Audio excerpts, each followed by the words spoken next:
It's always okay to pause, rewind, and repeat as many times as needed. Well, it's time to start fleshing out, adding, thickness to the stick lines to indicate that the bones have some thickness and that around those bones are attached layers of muscle and fat and skin. And so what we're going to do is we're going to start at the top of the figure and we're going to work our way down. We're going to start at the neck. So if you can imagine, the neck is it's going to emerge from where the back of the jaw rounds on the head. So here's the back of the jaw here and here. So if you can imagine where that's at, here comes the sides of the neck. It's just within that. It comes down, it hits the top of the trapezoid on both sides. All right, it comes down, it hits the top of the trapezoid at both sides. From there, we're going to indicate very lightly the lower curvature of the neck. The neck is set up to be like a cone. All right, the tip of the cone would, if you can imagine it coming up, it would, probably be here. But the sides of the cone get a little bit wider as it comes down, it hits the shoulder bones, and then it curves, right? That would be here. We're talking about this zone right there, okay? Now, as you can see, we got to add shoulder muscles, right? So we've got the bones here, but we got to now come in and show the sloping of the shoulder muscles. So to show that, I find where the top of the trapezoid meets the side of the neck. I come up a short distance. Now, if your person is super powerful and they're like an Olympic level athlete or boxer or something like that, a football player, what have you, an elegant dancer, their shoulder muscles might be higher up on the neck. But I want to try and go kind of for an average look. This person is not an Olympic level athlete. So I'm going to come up a short distance here, and then I'm going to draw this angle. I'm aiming for this corner here of the trapezoid there and there. All right.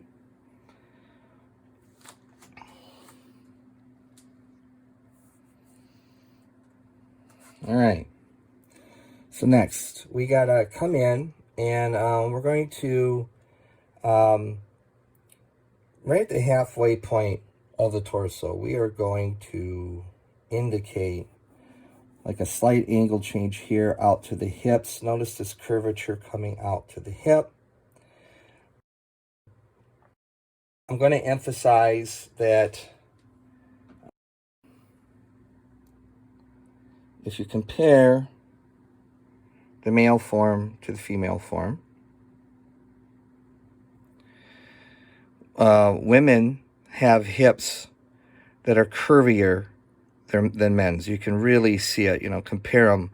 A male's waist kind of comes sort of straight down, and then there's a slight curvature out of the pelvic bone. But for women, there's kind of a strong taper, and then the hips really round out at the pelvic bone. So what I'm going to do to try and speed up this demonstration, I have set up this side of the waist to be masculine, and this side is going to be feminine. So I'm going to bring it in more. See, not much more, right? But it's there. And now I'm going to come out and I'm going to make the hip, look at this, I'm going to bring it out just a little bit more, just outside the box line, all right? So this is a, more masculine hip. This is a more feminine hip.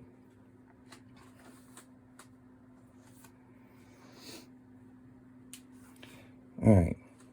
So now we're going to talk about, we're going to put a line here between the two thighs. You're going to find the bottom of your box, the rectangle. You're going to come down just a little bit, not far. You're going to put just a little short dash there. We're going to put in more information in the very near future here. Okay, so now we're going to start adding the thickness of the upper leg. Notice that it's going to have a slight taper to it as it comes to the knee. We're going to start at the middle of the dash that we just made. We're going to come down to the knee zone. And it's gradually, slowly getting closer to where the knee is at. We're going to do that for both sides, like so. And again, it's slowly gathering closer to the knee zone as it comes down. Try not to make the legs too skinny. Right? There's a lot of muscle in those legs. All right. Now we're going to add the lower leg. Now, the way I like to describe the lower leg, if you look, it's sort of shaped like a kite, right? We have the calf muscle on the back side of the leg. Most of that muscle's on the back of the bone. And from the front, we can only see the outer edges of it, right? But it kind of makes the shape of a kite. Now, I'm going to draw that kite on here. I'm going to exaggerate it, and you can practice this too. But when we draw this, the lower leg, try to think of like this kind of elongated kite-like shape, all right? So this would be the knee, and this would be the ankle, okay? Now, again, we're not drawing that on here. We're gonna take the principles of this stretched out kite, and we're gonna use it to help us get the lower leg drawn so it looks proper. All right, so now I'm gonna start at the knee. I'm gonna bring my lines outward on a widening angle, and I'm gonna stop about a third of the way down. I'm going to stop the widening about a third of the way down, and then it's going to taper towards the ankle. Now, do not make the point, right? Look at the bottom of this kite. We don't want it to actually come to a point. The ankle region is very thick with bones and tendons, and it doesn't come to a point. We got to make this look like there's an ankle there. All right. We're going to do this now for the other leg. So starting at the knee line, we're going to gently widen it out to we're about a third of the way down towards the heel line. And then it's going to kind of curve in on an angle towards the heel. Again, gently widen from the knee line. Gently curve it. Aim it down to the ankle. The ankle zone. Again, don't make it a point. All right. This is an exaggeration to help convey a concept to how the lower leg is shaped. All right. Now, looking at this, I feel like the thighs are a little bit too, they need more meat, right? If you look at, again, the proportional mannequins that I'm using here, right? There's more meat that's needed on the outside of the leg, and it's missing on the figure right now. No big deal. Just come on in and just add a little bit more material to the outside of the line. Have it merge as it comes down. There we go. Those upper legs, their shape now feels proper. Feels proper to me.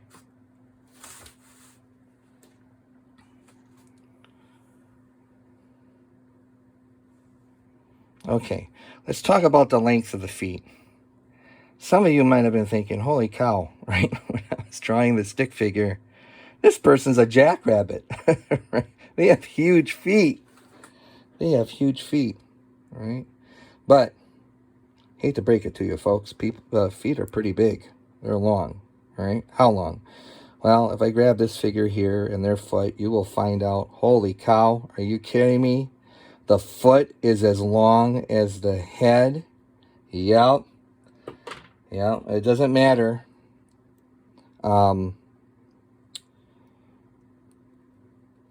How we feel about it. Again, if we measure the foot and we bring that measurement up to the head, oh my goodness.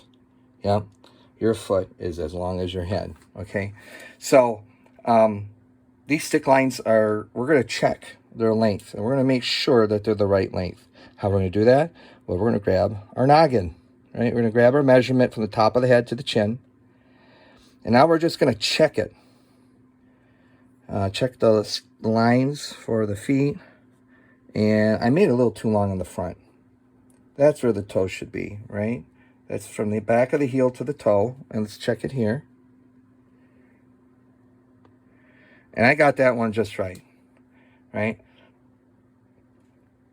Now, some of you might be wondering, how in the heck did he get it so accurate, right, on the first get-go? I've drawn thousands of human bodies at this point in my life. Thousands. So it's like second nature to me, right? Things are always kind of odd when we first start learning how to use a new tool or think in a new way. But after we exercise practicing that new tool or that new method, we end up becoming better and better at using it, right? No magical properties. This is just, being devoted to improving oneself. All right, so let's talk about the foot. So the foot is going to start up here. And, let me try this. I like to imagine the foot as two ovals that are married together. So if you look back here, I'm imagining an oval here for the heel, and I'm imagining an oval here for the foot. Okay, that's what I'm seeing in my head. Okay, I'm feeling that. But when you draw the foot, you're going to keep those invisible ovals in your brain as you sketch it in. Now, if you need to draw the two ovals in to help you get the foot, go for it. Yeah, there's no harm in it. Go ahead and do it. In fact, I'll do it again over here. Why not? Okay, why not? So again, I imagine an oval back here to represent the heel bone. And then I'm using an oval here, a long oval on, right? Notice it's on the angle of the diagonal line of the foot. This represents the collection of bones that makes up the main movement of our foot. And now, again, with my keeping this in my brain, I'm going to come in and add the rest of the foot.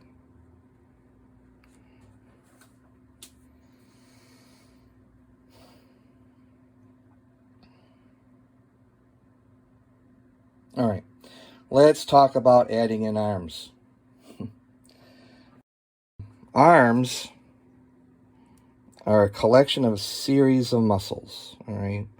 My main goal for this stage of laying out a properly proportioned human figure is to get the proportions correct, is to, internalize where the body bends and pivots, right? The main goal is not anatomy, okay? We're not going to be talking about, the triceps or the biceps or the pecs in any great detail here, or the abdominal muscles. Our main goal is just to to capture the main movements of the human figure, okay? So I'm going to simplify those collection of muscles in the arm into a cylinder. So I'm just going to draw this. I think of this as almost like an enlarged pill-like shape. And it's curved at the elbow and at the top of the arm. It's fairly slender, okay? I'm going to do that for this other upper arm as well, too. I'm imagining a pill-like shape coming in. Now, remember the kite-like shape for the lower leg? We're going to use it again for the forearms, right? So again, this guy is really buff. He's like an Olympic level champion of some sort. But if you look at his forearm, it too has a kite-like shape. It expands out from the elbow and it tapers towards the wrist. And the story is the same with her, right? It expands out from the elbow and then it gathers towards the wrist. So I start here at the elbow. I'm going to expand outward a little bit till I'm about a third of the way down to the wrist. All right. And then it's going to kind of curve and gently taper in towards the wrist. Be careful to avoid coming to a point, right? I mean, look at my wrist, right? Two major bones meeting there, okay? So yes, it's skinnier here than way up here, but it's not coming to the point, to a point like the tip of a pencil, all right? So make sure you leave thickness there for your wrist. Now, my forearm here isn't angled downwards. It's actually kind of angling up, but the muscle tissue is going to expand out from the elbow. And again, you got to look. Let me bring in my best friend, the eraser. I'm going to erase the leg lines and measurement lines of the figure in the background. There. So I just want to make sure you can see and understand that clearly.